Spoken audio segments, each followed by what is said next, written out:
On today's show, a visit from an ex-prospect prompts a do-over draft? We seek proof that Andres Gimenez isn't actually a magician, and Cleveland prepares to send the biggest thank you note to their manager. Welcome to the Selby's Godcast. I'm TJ, that's Zach. But do you remember when you would do the graduation party, the end of high school? Maybe you could even rope this into marriage as well. But I would think more graduation parties, because this is my mindset. Remember, you'd have to send out the thank you notes later.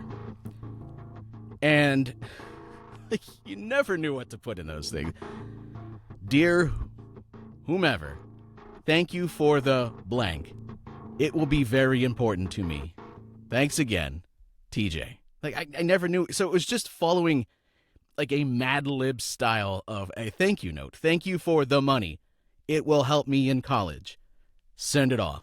Thank you for... Do people even send thank you notes anymore? Is this all just electronic? I don't even know what people do anymore. You just gave me a brilliant idea. Oh, God. When my kids are old enough, I'm going to have them write thank you notes to all their relatives when they get birthday gifts. And if they get money or a gift card or something, I'm just going to have them write the most outrageous things. So my wife's grandfather would send checks for your birthday, for Christmas, and he would be adamant that you include in your thank you note back to him what you're using the money for. And I'm gonna have my kids write just the weirdest stuff to creep people out. Dear Grandma, thanks for the $50. I'm gonna buy a bunch of rats to feed my pet snake. Oh, my God. Just like stuff, just things like that. That's just picture. I don't even remember what I said, but it was just, thank you for the cash. This will fuel my 2 a.m. Taco Bell cravings. I appreciate it. As I'm trying to motivate myself to go to class. But we saw how that goes, because we're sitting here doing this, telling you about the show. Thank you for clicking play, Apple Podcasts, Spotify, wherever you happen to catch the show. Thank you to those of you that use the code over at SeatGeek, Selby. I've been seeing some uptick in that, so I'm happy. Some people saving money. Courtesy of SeatGeek, use the code Selby, and this show is brought to you in part by the code over at SeatGeek Selby, where you can save $20 off your first ticket purchase. I don't know, are people still able to get tickets to the Farewell Tito show, where you will be given a chance to have your thank you note, which is your chance to give an applause, a thank you, a tip of the cap, however you want to phrase it. I'm curious to see what that turnout will be like, because it seems like it's shaping up to be Tito Francona's last game as manager of this team. 11 years. It's our favorite game, buddy. Imagine telling yourself before the 2013 season that Terry Francona will be here for 11 years.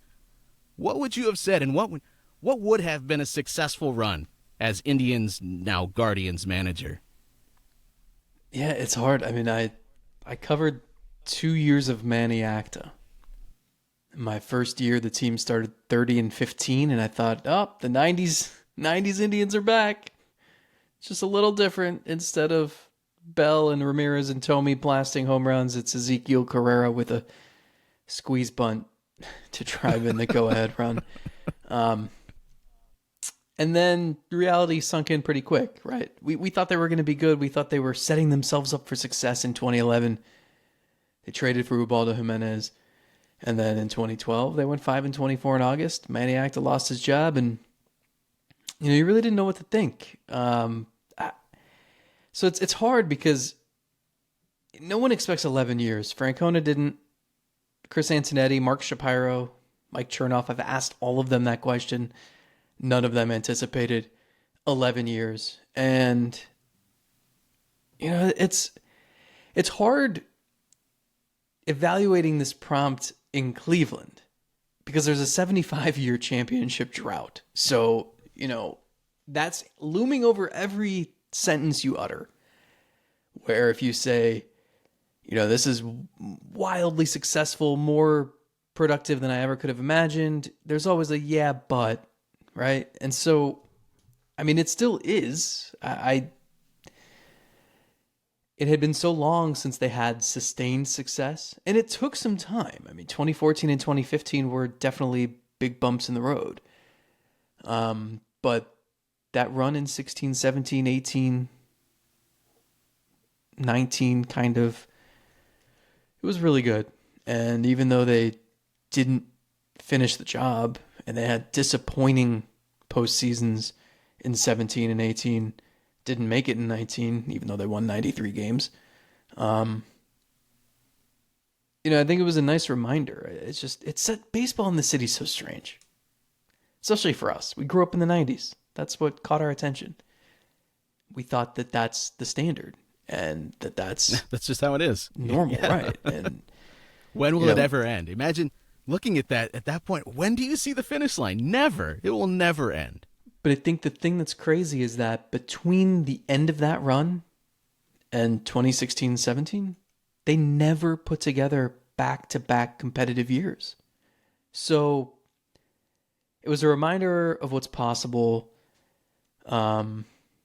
Certainly, the fan base getting to experience winning baseball, which any fan base deserves, is great.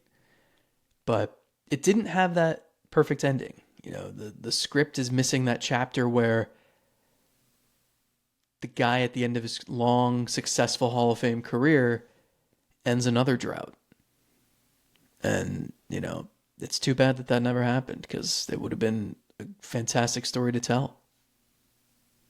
On some level, telling yourself in that moment that this team would be in the World Series in a few years would totally felt believable. It's Terry Francona. This is what this guy did throughout his Boston career. He made teams good. He was the leaders of those teams. He helped end those droughts in Boston. And so telling yourself before the 2013 season that only a small handful of years later, you would be in the Fall Classic again wouldn't have been surprising. And I think looking at it once it's over, you still look at the totality of Tito's tenure and you'd say, wow, more often than not, pretty much always competitive. We can debate what competitive is, what truly is competitive, but they were always at least making things interesting in September. At the same time, it is weird that 2 of his final 3 seasons are 2 of his worst in Cleveland, especially what happened in 2022. It would be interesting if 2022 didn't play out the way that it did. How would we look if it was 3 years of just kind of before that tenure ended? But that really, I don't even think it would have been in question, but what happened last year really solidified this has been an outstanding run under Terry Francona. And of course, when he had his health issues, at that point, you didn't know if he was going to remain the manager. And so for last season to happen the way that it did, it just, again, it cemented his legacy in Cleveland as being the greatest manager that this team has ever had. But at the end of the day, they still didn't win a title. And so it is kind of, if you're being honest with yourself, you have some level of disappointment there, despite the fact that you would take an 11-year run, having a shot to go win a title a couple of times, and being in the World Series this close to winning it. That's a really healthy, extremely happy 11-year run. But still, at the end, there is that level of a bittersweet ending. I don't know how you would phrase it. It's not all sunshine and rainbows, and I think Tito would say that because he didn't ultimately accomplish what he came here to accomplish. Yeah, I mean, I like to romanticize things, and 2016 is the only time that they made it past the first round, right? It's the only time they made it. They escaped the ALDS. And you think about, I have a 4,000 word feature on Francona running Tuesday morning of this week. And let me tell you, getting that to 4,000 words, it could have been 15,000 words. I mean, it could certainly, hint, hint, wink, wink, be a book. There is so much to write about his tenure, about his career. This is a guy who, we all know that photo that hangs in his office, behind his desk, black and white photo. He's a toddler in this photo. I think he's 4 years old. And he's in the dugout. Or he's sitting against the dugout railing. And his dad's behind him. There's a line of kids and then a line of players for the Indians. I think it was in 1963. And That was his introduction to big league baseball, right? When he's in, are you in diapers at 4? I should know this. No. Pull-ups? Yeah, definitely pull-ups. Okay. But diapers, no, definitely not. Metaphorically speaking, Major League Baseball has been in this guy's blood. His universe has orbited around Major League Baseball or high school baseball or college baseball since he was in diapers. And he is the definition of a baseball lifer. And what happens to a baseball lifer when you take baseball away? Like, it's weird to think about. I've been asking people that for the last 6 weeks. Other people who have coached for him, people who know him better than he knows himself. And nobody wants to think about what that might look like. Is he sitting on the couch in nothing but underwear and there's grease-stained pizza boxes on the floor and he's watching Price is Right? Like, I don't know. It's just so Wait, foreign. Still in the manager's office? Like he hasn't left yet? Yeah. It's so foreign to think about because he has just been embedded in baseball. Mm-hmm. And since he was 2 or 3 or 4, the only summers where he didn't have obligations, 2011 or 2012 with ESPN, but by August of that year, he had been going in clubhouses and prepping for broadcasts and realizing, shit, I already missed this. I got to get back. It was less than a year. He's back with a major league team as manager. And then in 1991, he was trying to get one last shot with the Cardinals. They release him at the end of spring training. He went home for about 6 weeks to take care of his parents who were both ill. Then he went home to Tucson, and he's sitting on the couch watching Gilligan's Island and taking real estate courses. And his wife's like, what the hell are you doing? And then Buddy Bell calls, offers him a coaching job, leaves for Sarasota the next morning, and the rest is history. Like, this guy has never taken a breath away from a baseball field. So when you think about all of that, and the fact that he spent the last 11 seasons of his career in Cleveland, and that he was begging them to offer him the job, and they said, like, it felt like we were de-recruiting him, telling him, the payroll's going to be small. We just lost 94 games. We're not very good. Like, that's an unbelievable script. And so to not have that perfect ending, just, it would have made too much sense, I think. For him to be LeBron had to be the guy to end Cleveland's drought. Francona, I feel like he should have been the guy to end the 1948 hex. Well, there's always Will Venable, so we'll see about that. Hold on, whoa.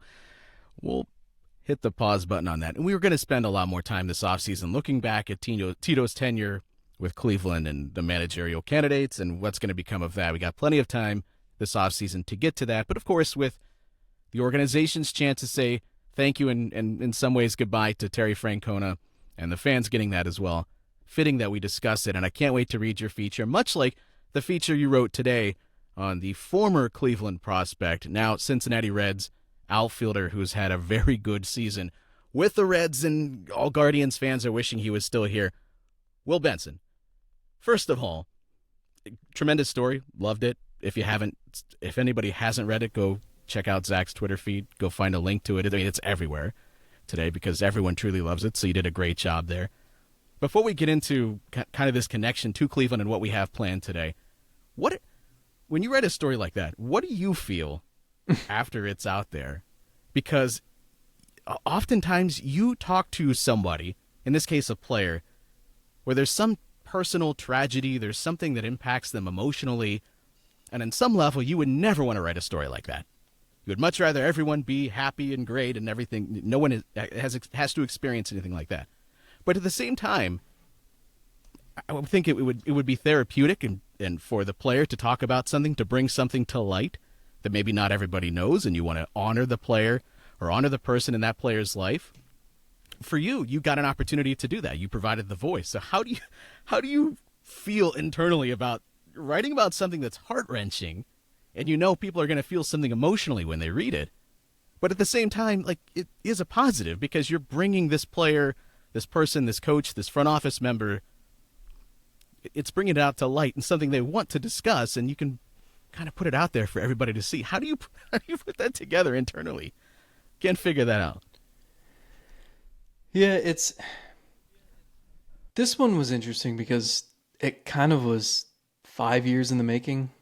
The first conversation I ever had with him outside of when he was drafted was on a backfield in Goodyear, and I think they like pulled him from a minor league, like a scrimmage, to talk about, he had hit a home run in a big league game the day before, and I think they were very excited for him to get some coverage, but I didn't anticipate him mentioning some really personal stuff, and he's crying on a field and his teammates, and like they're playing a game. I remember there's a foul ball hit right at us at one point. It was bizarre. You know, it's weird. Like, we're objective, right? And wins and losses are not, I'm not sitting there like praying that player X is going to deliver in this moment so the team can win, but you do figure out pretty quickly who's a good person and who's maybe not. And it's certainly easier to root for the good guys, and you just wish them well. And I mean, you know it, TJ, like the first time we talked to Will Benson, like this guy had the charisma of The Rock in 1999, right? Like, it was so impressive. And from day one, this kid is 18 years old talking about he had all these big, bright ideas for how to help his community. And, he was someone who deserved the spotlight. And you knew he was going to work hard to do everything he could to put himself in the position to give back. So it's weird. It's you're grateful that this family is sharing their story. You are so careful to tell it in the proper way. And I think, it's not everybody's cup of tea, but I think a lot of people out there realize, and like Will said this to me, he's like, we are human beings. A lot of people think that these guys are robots, and especially in baseball, we just look at stats, and we look at the slash line, and we look at the profile, and we look at the metrics, and we just assume that this person is going to do this for 162 games, but we don't really know what makes them tick and what motivates them and what drives them and their backstory that has propelled them to where they are now and will keep them moving forward. And something like this, I mean, I just think it was powerful. And so I'm glad it's out there. It's been cool to watch him get an opportunity, and for a team that is scrapping and clawing and trying to get a wild card spot. And he's a part of that, and it's pretty wild. And you being the crazy person that you are, you pitched an idea to me. It was perfect because you did just talk to Will Benson, and he fits the mold of somebody that would fall into the category of a draft scenario, the redo draft, the we screwed up draft, that we would like to have a do-over draft. And when you said you wanted to do this, I questioned your sanity. I didn't know if this was right for everybody. But you know what? The more I thought about it, this is right up our alley. We like to ruin people's days, their weeks, their months, their years, by talking about what it coulda, shoulda. And we have, when the organization does great things, in all seriousness, we give them the credit that they deserve for it. But as we've been discussing for the last year and maybe more, they've had some misses. Certainly some things they would like to have back. Will Benson might fall into that category now. I don't know.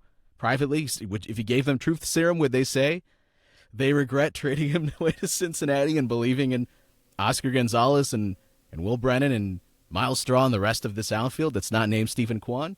I think they absolutely would admit that they made a mistake. So, with that in mind, you wanted to do a draft of those moments, those redos. I didn't know how far back you wanted to go. I didn't know are we talking about moves made? Are we talking about moves not made? Are we talking about things that were potentially on the table for them to do? And so I think all of that falls into the mix here, right? It's all of the above. No, it's not. Oh, no. But I guess it is. Oh, really? Well, I mean, I meant, when we talk about front office nightmares in hindsight, I think we're talking about the last calendar year. I think we'd agree, we didn't have a ton of reason to criticize the front office until maybe a year ago. Not saying they're infallible, but like the track record over the last year or so has been kind of rough. But if you want, what do you want to do? You want to take this back to like 1990? I've got a double-digit list of things Paul Shuey over Derek Jeter? The number one pick. How did you know that's what I was going to go with? The furthest thing I went back to was the 2017 offseason. I think this. So it would have been before 2018. That's the furthest thing that's on my list. If you want to focus just on the last year, fine. There's no rules to this. Nobody's a winner. Well, maybe we're all losers when we actually go through this list. The Guardians are the losers. I think we just make it whatever we want as we do this draft. Okay. But let's be honest here. The real reason, let's all call it out as we see it. The real reason why you wanted to do this, Zach, is because you were just missing a chance to do rock, paper, scissors. I knew it. I knew you wanted to do this. I should have predicted it. All right. Huh. Ready? It's on shoot.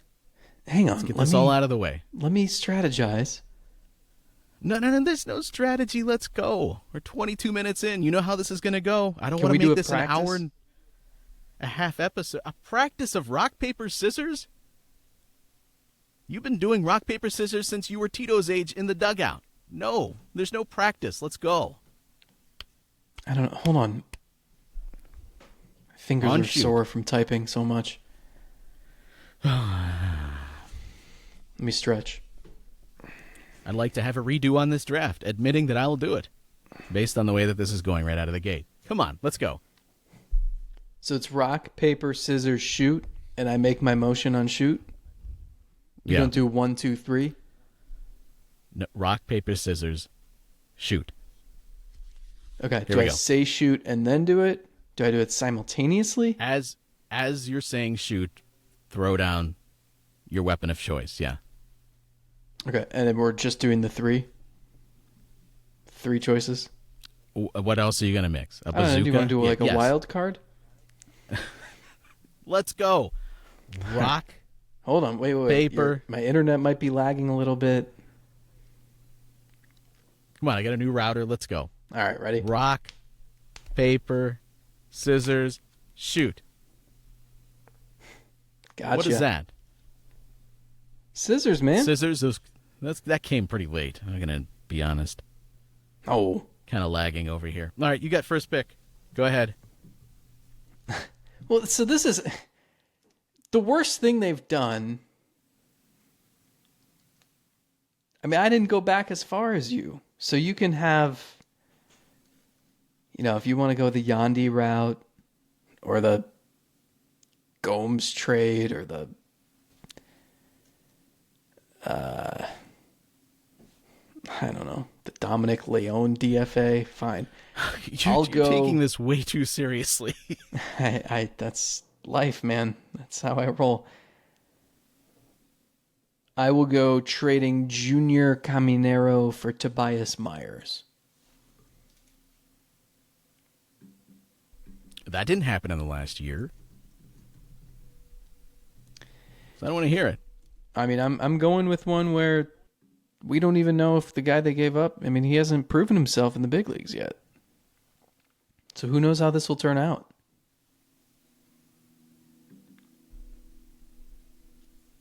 Here's a dilemma for me.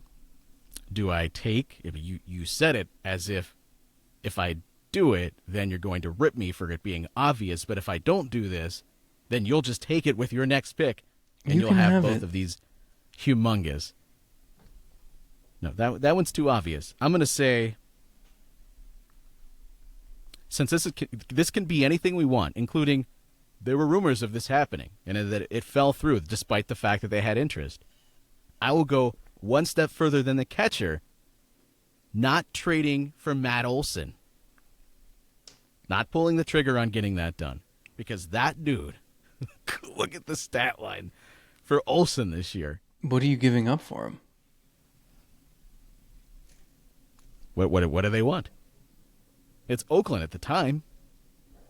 I never know what the Oakland Athletics are going to want out of a farm system. They probably would have wanted Freeman, Arias, and Rocchio, 3 guys everyone wants out of here. So no, I don't know that you would have had all your stud rookie pitchers. Caminero, by the way, he's got a 522 OPS. Guardians have won the trade so far. Kind of sucked. Espino for Olson. All right. I'm going to go... There's a lot of fun ones. I'm going to go... Can I do a 2-parter? A 2-parter? Fine. The hell are you talking about? Like, can you imagine the... Like, unless you're the Houston Texans with the Browns picks for the next 22 years, no, you don't get a 2-parter in your draft. Fine. Then you have to cut off the snake at the head then. I will go trading for Myles Straw. Phil Maton, Yandy Diaz, and honestly maybe like as important as giving up Diaz, who has turned into a power hitter who never, ever, ever walks, but there's still value there. It's just acquiring Straw. And that trade looked like a win that first summer. And in the 2 years since, it has been pretty ugly. Ugliest this season. And I was going to tack on the extension and do a little double draft pick there, but if you never traded for him in the first place, you wouldn't have been able to extend it. That's true. All right, well, I'll take him off the board now. Yandy to Tampa Bay. No, it was not a straight 1-for-1. It was not Bowers for Yandy Diaz. We've covered this. But still, there was no other way to make that money work. There was no other way to ship out Encarnacion and bring back Santana and make this all work in the pocketbook without giving up Yandy Diaz. That was the only way it could happen. And Jake Bowers was the only player you could take back? In hindsight, remember who they traded Bowers ridiculous. For? No, I've already erased it from my brain. Damon Cassetta Stubbs.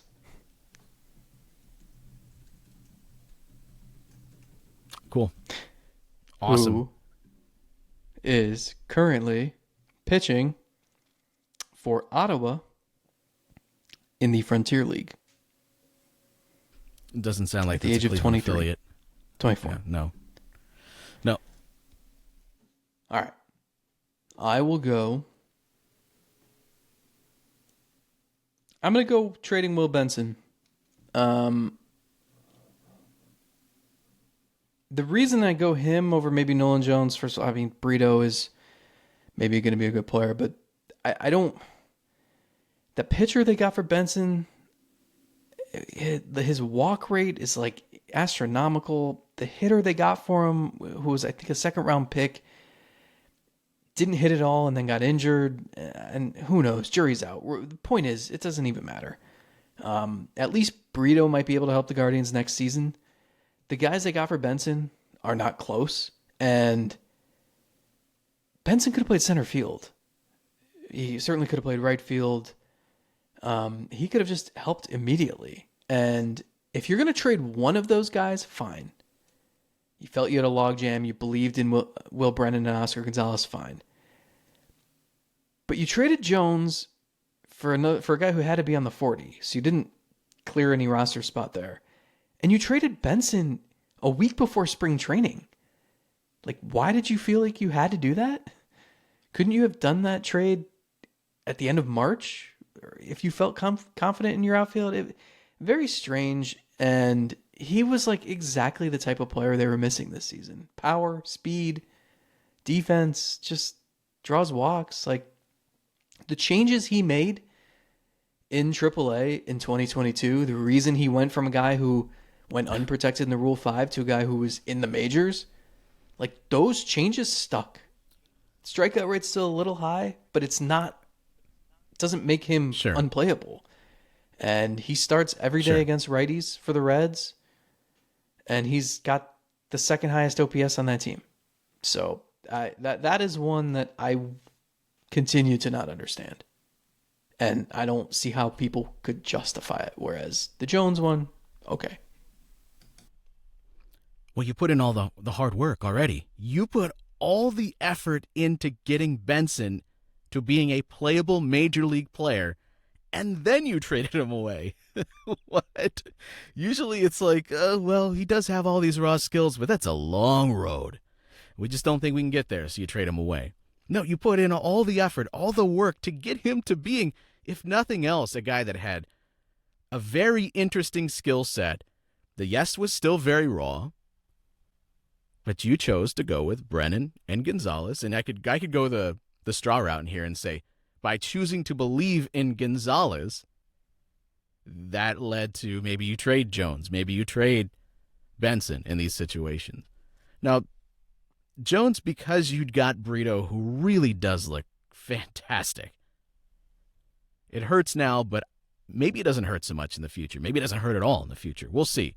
And so that is a little bit further down my list. Another one that would have initially been a lot higher is, again, that catcher in Atlanta, but I'm not taking him off the board yet. We've seen what's happened with Bo Naylor. I like Bo Naylor a lot. But here's one. Signing Mike Zunino. I mean, you went with Zunino, okay.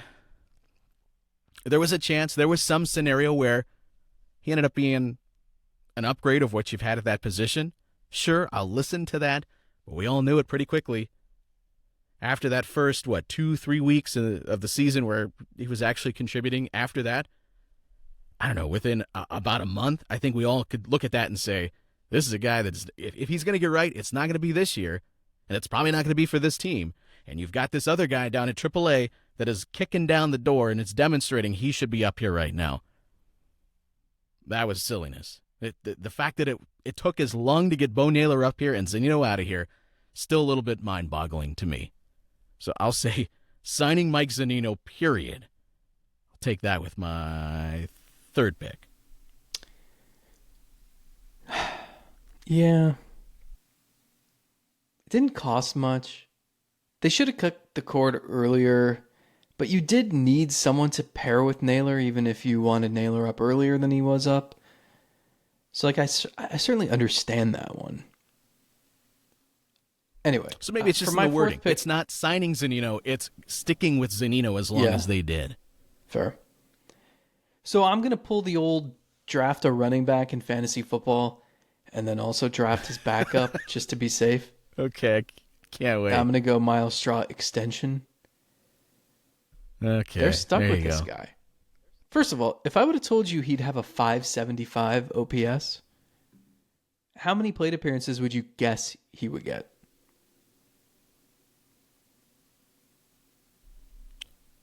Well, knowing what I know about the extension and what they're paying him, I probably would have assumed he would have gotten 400 at least, at the very least. Now, he's if I don't know that tidbit, and I really don't think that was the plan for this sort of performance, especially with the defense taking a step back. But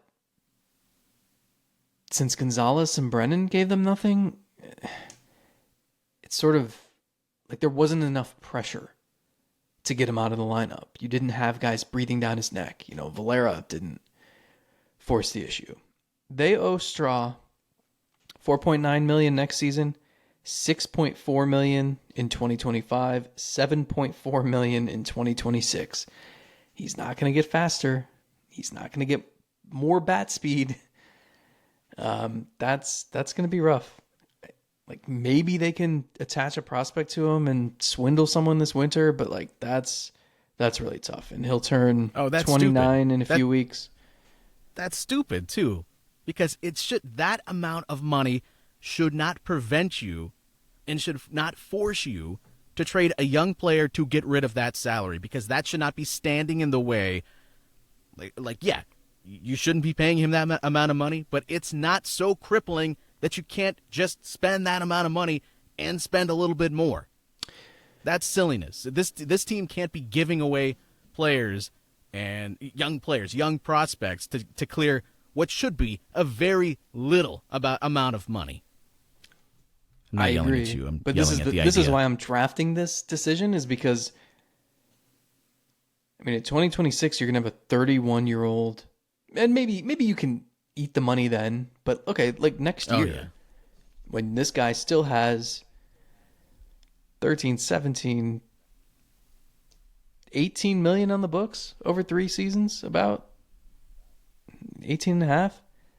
Woof. Like, do you just let him waste away on the bench for 3 years as like your fifth outfielder? Like, I don't know. And it'll be interesting to see the manager's new philosophies on this and whether he'll still bat with the game on the line 3 times a week.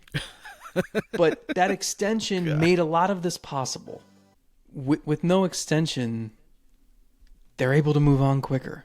You don't have this anchor tying you down to a guy who I don't know what changes he could even make to become something close to a league average hitter. I don't know. I don't want to just completely rag on the guy, but with that contract, I mean, this feels like a lost cause. Yeah, I just can't imagine a scenario where it gets any better.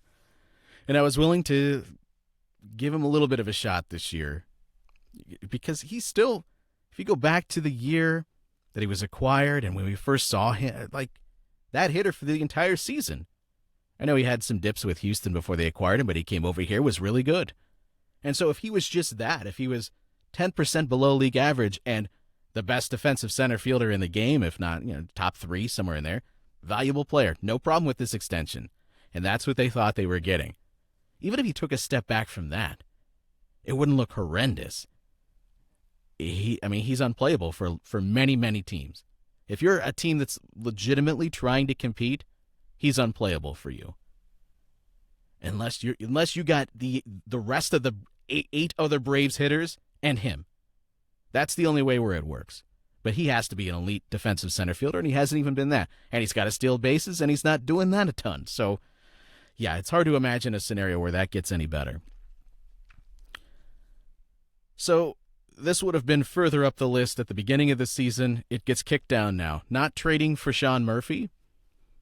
The things that push it a little bit further down. You would have had to have given up one of the young pitchers to get that done. We knew that. The second thing is Bo Naylor.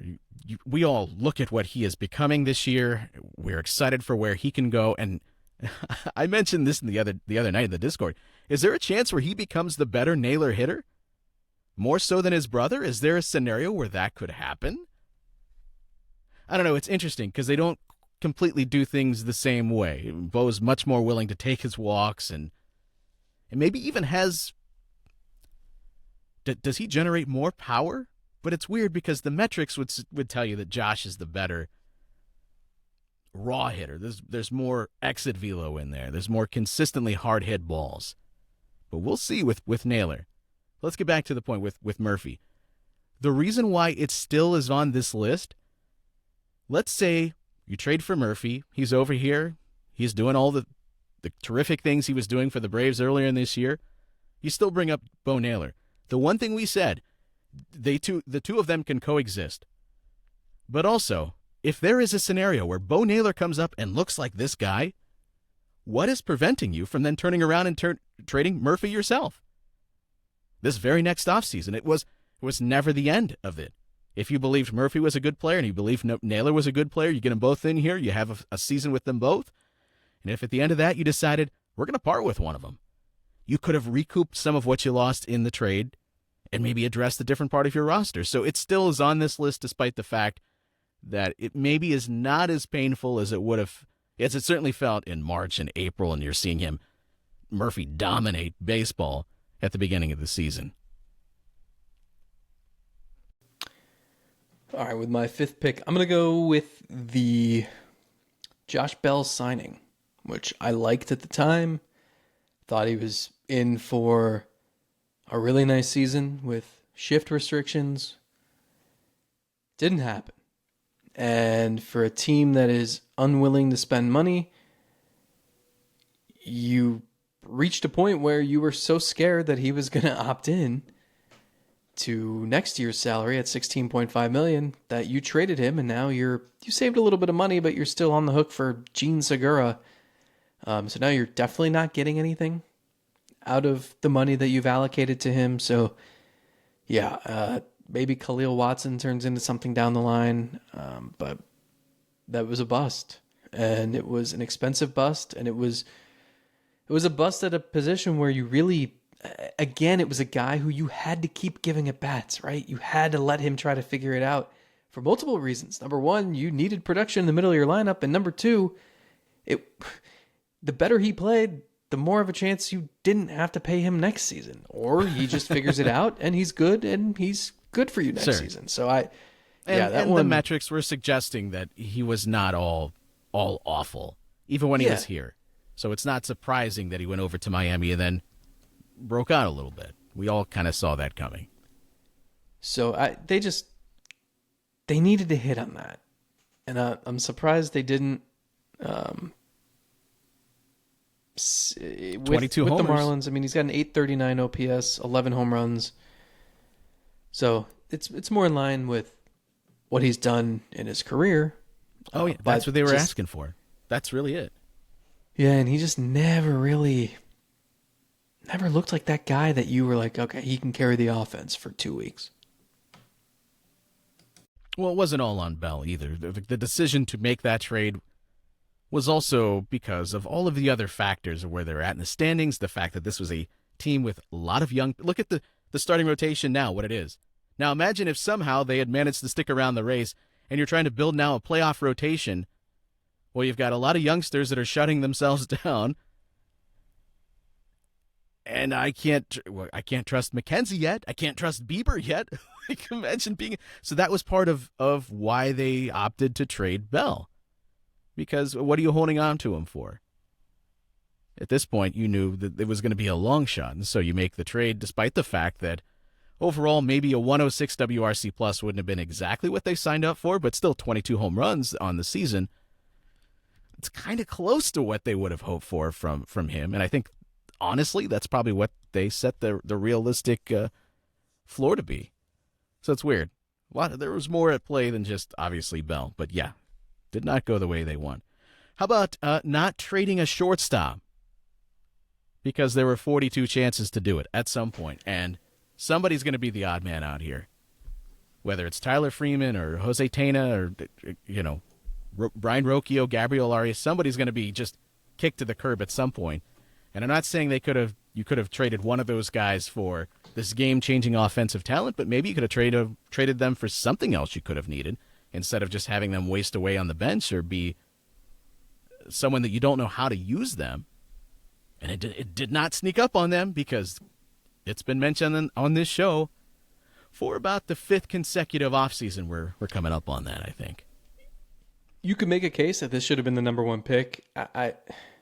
If we could have tied it to Ahmed Rosario somehow, I think it would hold even more value in this draft. But yeah, we should go back and listen to like pre-2021 or pre-2022 podcast to where we talked about the shortstop position and play that game. What if I would have told you that nothing would be solved at the end of the 2023 season? The nightmare scenario. They're all still here, and none of them have quite jumped up enough that you're like, damn, that's the guy. As much as I like Arias, he's still not there yet. That's a nightmare. All right, a lot of these, like, I don't know. The Jones trade, like, I'm not going to get up in arms about that. I'm not sure when to pick that they should have traded Ahmed Rosario, and part of that too is the market. Like, I don't know. That one's a little tricky. I'm going to go not being with the team at the trade deadline. They had a hornet's nest. And I know for a fact that they could have seen this coming. I talked to people, and I know that the preference is to be with the team on the road, and that it's more logistically feasible to be in the offices getting everything done. But guess what? What's more important moving forward? If you have to do a Zoom on your phone with some colleagues, like, you make it work. I'm pretty sure all these guys have multiple phones. Like, you can figure it out. And, the timing of the trades, like, it's better to be safe than sorry. And they were sorry. And then you had to fly down at 6:30 a.m. the day after the deadline. The morning after your team got no hit, 2 hours after you traded the guy who was about to hit cleanup for them. So they know they should have been in Houston. And that's my 6th pick. It's weird, though. Are we neither of us actually going to take Nolan Jones, despite the fact that we've mentioned him about 17 times? It still is a mistake so far this year, and I like Brito a lot. I think he's like Brady Quinn in the draft war room. Or Aaron Rodgers in, what year is that? I don't know. 05? I've got a couple more left on my list. None of them are that recent. One is as far back as I go. What to go with? Okay, I'll just go with... This is a little bit unfair. Actually, this is a lot unfair. Because I don't think anyone realistically thought that... Well, that's not true either, because I remember there were some conversations about Anthony Santander being taken in the Rule 5, but they let him go, and he's had a heck of a career with the Orioles while this team is wasting away trying to find anybody to play corner outfield. Is Santander a great megastar? No. Has he been a solid offensive talent? Yes. Could they have utilized him? Yes. Did they lose him for nothing in the Rule 5? Yes. Was it a unique situation with him not being healthy with Baltimore? Also, yes. It's confusing, but still it's on the list for me. So I'll say letting Santander go and him blossoming into a pretty useful player with Baltimore. So the point of this exercise is we had hindsight. Like, we're not trying to say, I wouldn't have done this move. We're not smarter than the front office. But you're going back 5 years and nitpicking.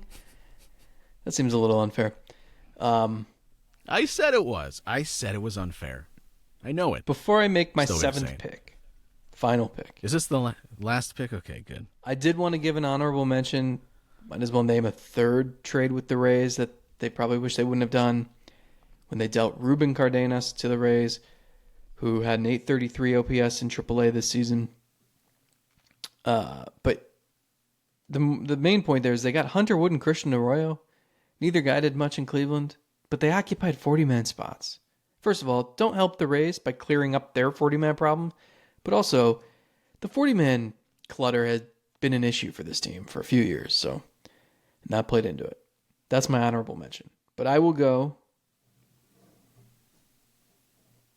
with the signing of one Eddie Rosario.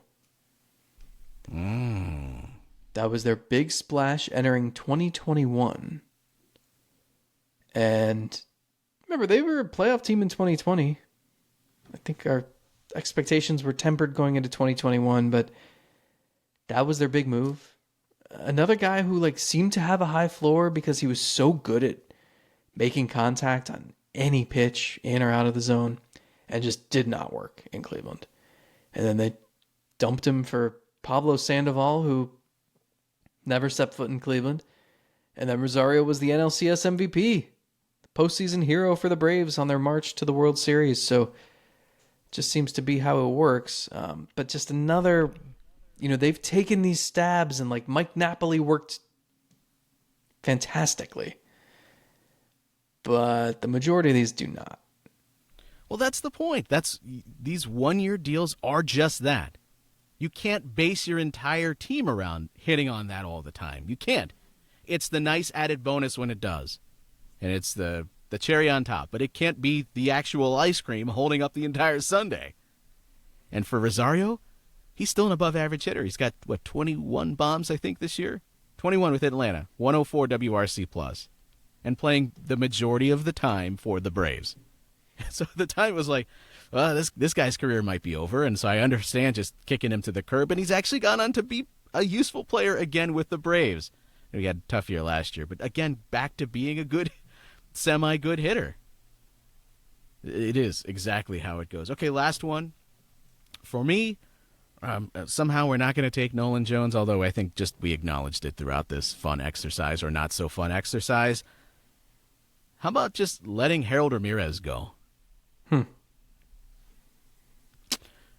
21, when they brought him over here, he had a good stretch. We saw some hard-hit balls, and we thought, oh, maybe it's a building block. And then by the end of the year, it was like, okay, not a guy that you're making like a cornerstone piece of your organization, but probably looks like a useful player. If there's somebody else you believe in, I get it to an extent.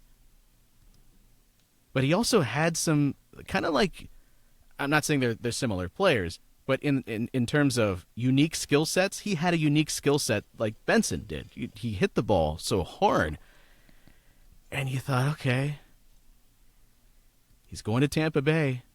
Let's see what happens with this. He's just been a 118 and then a 124 WRC+ with Tampa Bay. And he doesn't have a tremendous amount of power, but he's hit for a high average with them and has been a very, very useful player. Plays the majority of the time for a team that's on the way to the postseason.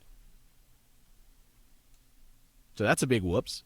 Knowing what we know now, keeping a Harold Ramirez, despite the fact that, yes, he does not fit defensively anywhere. And they've handed him a first baseman glove because they had nowhere else to.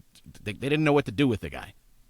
Ideally, he's your DH. And if he's your DH, you're hoping that he's more like this year. With a 124, you're fine with that as your DH. So I know he was a tough fit, but still, ended up being a really good hitter, and Tampa Bay's got the most out of him. That's my final pick. I never understood why Matt Underwood referred to him as Big Harold. He's 5'10". I didn't get that. Mark Whitten already had the hard-hitting moniker, so hard-hitting Harold. I don't know if that really would have worked. Hey, thanks for playing this game with me. That was fun. Are you sure about that? You sure about that? One final move that the front office made that we did not mention was signing their second baseman to an extension. And maybe at times this year you thought, uh-oh, could he be on a list like this? No. At the end of the year, obviously he's finishing the season strong offensively. That's good to see. Got the numbers hovering around a league average bat. Considering some of the places he's been earlier this year, you certainly will take a 98 WRC+. But the defense, my God, Zach. Some of the plays that obviously all season long, and we knew he was a great defensive player. We saw it all year last year. Is it just me, or is he's turned it up another notch? He was good last year, but he has been... He keeps drawing comparisons to Roberto Alomar. I think he's better than Roberto Alomar, at least when he was here with Cleveland. I mean, Robbie was making some fantastic plays, and it was fun to see him turn double plays with Omar. But I think in terms of range and his arm, too, that he can make throws going to his right, and then the plays going to the left, taking hits away, going into where the shift would have been. Cleveland still has the shift, and his name is Andres Gimenez, and it's why, as we're looking at what happens with the shortstop position moving forward, there's a lot of talk of maybe Gimenez slides over to shortstop, and maybe he does. Maybe that works because you are making room for Brito or something. I like having, well, certainly, I don't know if he would be the same defensive value at shortstop that he is at second base. Because right now, in terms of defensive runs saved, he's the third best defender in baseball this year. That's a ton. To get that out of a guy at second base where the league has changed, And it is important to have a guy that can go get it in the hole and make it so those base hits that other teams are getting, they're not getting them against you. And then some of the double plays that he can turn, especially with Arias out there, that pair, oh my God, are they special defensively? His season overall, he's gotten to a point where, I mean, I have no reservations. Like, I would do this all over again. You're giving him the extension, fine. Because as we've said, if this is his floor, kind of where he sits comfortably and everything else just kind of gets better between where he was at last year and this year, he is, by Fangraphs WAR, a 3.5 win player for a guy that did not have a great offensive season. I think he's, 30 steals, 14 bombs, league average bat, and the best defensive second baseman in baseball. That's a hell of a player right there. Yeah, his floor is so high. And I think that's what gives you confidence moving forward with the contract, is that he's such a good base runner. He's such an elite defender that you feel good about him moving forward, even though he didn't do anything offensively for 5 months, right? So it's a good place to be, because you hope that he can learn from whatever ailed him this season and be better next year. I think we said it recently. It's like, if offensively he's somewhere in between this season and next season, that's a great spot to be in with everything else he gives you. So yeah, it's an encouraging finish. And I'm with you. I mean, defensively, it's to me, I don't care where he plays. You benefit by him being so good and being flexible. This isn't his natural position. So you can fit whatever suits your team best. You can fit him in wherever that is. If Brito's the guy and you want him at second base, stick Gimenez at short. If you want to watch Arias and Gimenez turn double plays for the next 6-7 years, if that is what's best for the team, go do that. Like, you have that option. So he is just one of the people that I worry about the least. And that's a good thing. And even in a year where he's got a 713 OPS, I think that says a lot about him. And also, he just turned 25. Right. Right? Like, this doesn't have to be him forever. If you're looking below the surface, certainly the expected numbers are not as good as they were last year. And he didn't knock anybody's socks off with expected numbers last year, above average in a lot of categories. But he was not a guy that you're like, oh man, look at this guy hit 115 off the bat. No, he optimized. He was pulling his fly balls. He just looked like a more complete hitter last year. Maybe some confidence things at play for him throughout the year this year. Could be the case with a guy that spent most of his year at the age of 24. Sure, I'd buy that. You're still figuring out what sort of hitter you are at the major league level. So I don't think it's as simple as just looking at the fact that he rocked a 350 BABIP last year and a 290 this year and think, oh, well, that'll get evened out. No, I think he's got some things he needs to refine offensively, but the floor, as you said, wow, I'll take that. I'll take that, because he looks like he certainly is a building block, and the versatility makes it really nice. If I had my preference, I would prefer to keep him at second base, because I like having, I don't know if it exactly works this way, but it does in my brain. It doesn't always translate this way in the numbers, but I always think if you have a guy that is tremendous, maybe the best defensive second baseman, or he's like really good at shortstop, I'm kind of tempted to keep him at second base where he's elite, where you keep, it doesn't work like this, but you keep some sort of advantage over the other team that doesn't have that elite defensive shortstop, instead of maybe putting a guy that's adequate defensively at second base, and then you have a guy that's good at shortstop and adequate at second base. I kind of like having the guy that's elite of the elite at second base, and then maybe you can have adequate, if not above average, and if it's Arias, then you're probably pretty close to elite there defensively as well. So that's intriguing to me. Depends how athletic your corner infielders are too. The more we talk about Gimenez, and the more my bottom line is, it just shows you how dynamic his season was last season. He did nothing wrong. He was so consistent, so well-rounded, and I mean, his numbers, like the surface level, like the doubles are the same, the home runs are about the same, stolen bases went up by 10 so far. I mean, that the rules have helped with that, but the success rate is about the same. The walks and strikeouts are almost identical. Actually, the numbers are. He's played 4 more games this year. Like everything looks pretty much the same except the average, the on-base percentage, and the slugging percent. Like the slash line is just down in each category, and that's just he's not hitting the ball where he needs to hit it enough. Right. But yeah, I mean, it just shows you how good this guy was last season. I mean, Andres Gimenez, his first full year with Cleveland, finished 6th in the MVP voting. That's insane. He was so good last year, really was, and because he is still so young, yeah, he's entering the next 2 years for him should be his best years. He should be we're now entering his prime territory, and that's exciting. They're going to need more. We said it throughout most of the year. They're going to need more from Andres Gimenez next year, offensively, for sure, if they're going to want to get back to being an absolute real contention. But still, this is a good player. This is like the guys you look at and you're so worried about so many positions, and he just doesn't even enter my brain anymore. We hope you'll consider joining our exclusive Guardians community of fans in our Discord. You get that additional episode, 1 per week for $1, and you get access to the Discord. It's so much fun. We love being in the Discord, so Patreon is where it's at. Throughout the off-season, we'll be doing shows every single week, in addition to rotating through our every other week schedule for our free ones here on Apple Podcasts and Spotify. So thank you to those of you that are already part of our community, and that's really what it is. It's not just, hey, come get a couple extra shows.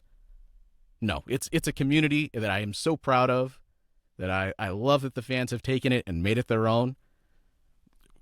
Like, it's so far out of our control. I don't even try to step in there anymore. It's no longer ours. It's theirs. It belongs to our listeners, and I am so happy for that. Patreon.com/SelbyIsGodcast. We're going to have a fun off season. We have so much to discuss, and I'm hoping you will come join our community over there.